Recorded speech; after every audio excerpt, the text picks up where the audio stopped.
ciddi şirmayla mazattın hem zayıftı. Benim aman ağabeyim köpillerden beri tanış. Aman oluşuduz beni yani oluşum bir oradır diyor. Sözlerini birine şahidim deretti. Son aman ağabeyim hasiyakıyla tanışımdan ben bir sözlerimi de aydınlar deretti. Geçen yıl ben aman ağabeyim ilişkiye yerine varıp çağrılara talim veren, sağ uğrunun talim veren yerine varıp yürüdü. Güneş şunlarımız için Halife hakkında yürüdü. Makale tayarladım. Onun suratlar bilen güneş şunlarına çap edildi. Sonra ben amana yanına varamdı.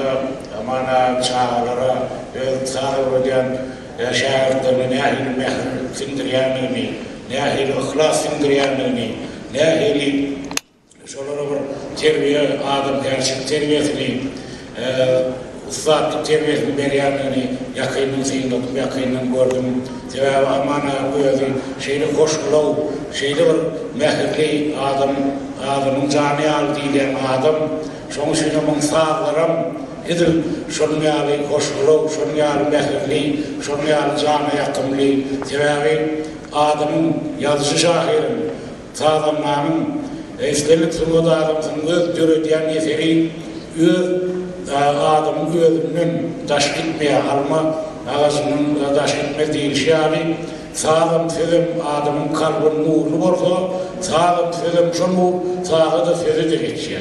Aman aydınlarına ki mülayim kova, öz mülayim hafetinin gelip çıkardı deyip kiretyerine. Aman ömrüm uzak olsun, halka eden hizmetlem, ben 10. yılda Kazarın kenarına, hormatlı prezidentimizin size silap, sizin yetenli işlerinizi silap, size Türkmenistan'ın halk bağışlayan adayım berenlemek sizin yanınıza vardım. Şu atım, katı boğanlık, şu atım, katı beren sizi kutlattım. Yine de iyiliğine, halka, vatana, ne açık köp hizmet etsen halk sizin kadrınızı yine de bilir, devletin kadrını bilir. Şoň için şu iyile ediyen hizmetiniz uzağından olsun, mudama eliniz şu belki yani diyen söz, saha diyen söz yani mudama eliniz hem yiti olsun, yolumuzum yazıcı olsun. Uzak ömür, özeminle bizim aman ağabeyim komşu olduk. Bir cahide yaşayaz. Şoň için sizin penceremizi açarınızda, sizin çalayan sağlığınız kulağımıza gelip dursun, mudama bayrama da koşuk oldu benim vatan hakkında, benim bir koşuk hayında olduğum vatanının bir ihtiyacı yok. Yüreğimde mümkün var, gayrıladım yok benim, yüreğimde mümkün var, gayrıladım yok benim, çün zehine çün kömük var, gayrıladım yok benim, elimde bir düğüt var, gayrıladım yok benim, hem arkamda bir devlet var, gayrıladım yok benim. Dost kalbimde yaşayan, şonun gayrı şöhradım yok. Yalanım ömrümü binyat, gayrı bir binyadım yok. Ya yakordan ya aşağıdan, baskan çağım badım yok.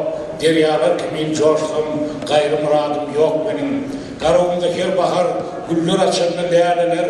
Garovum aşıkları, önküzünden kâneler. Yatımız buğday biçip, altını üzerinde değerliler.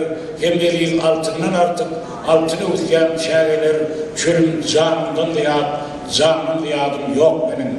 Vatanımın dostunu dost, düşmanımın ağırlı benim. Toprak benim bağır baylığım, şonun bilen bağırlı benim.